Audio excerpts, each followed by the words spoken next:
Küçükken Kütahya'da bulunduk. Çini camisine gitmiştim o zaman.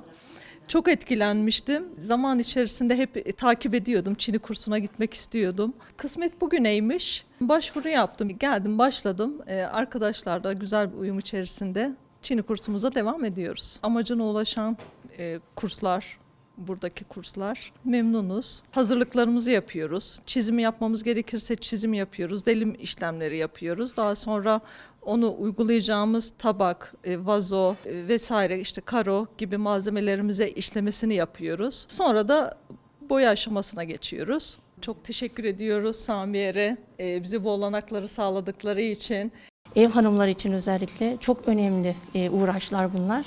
Çin'i tercih etmemin sebebi detaycılığı çok seviyorum ve Çin'i motiflerini çok seviyordum ben. Görüyordum sürekli. Terapi oluyor bizim için. Çok güzel. Sabah 9.30 ile öğlen 2.30 arası Çini bisküvi alıyoruz. Onların üzerine çalışıyoruz. Tahrirleme tekniği, boyama tekniği, boyamanın ayrı ayrı kendi içinde teknikleri var. Ondan sonra sırlama yapıyoruz. Hani camlaştırıyoruz yüzeyi. Fırınlama tekniğimiz var. Öğrencilerim çok yetenekli. İlgisi olan insanların gelmesini istiyorum. Bize bu imkanları sağlayan Büyükşehir Belediye Başkanımız Samiyer'e çok teşekkür ediyoruz.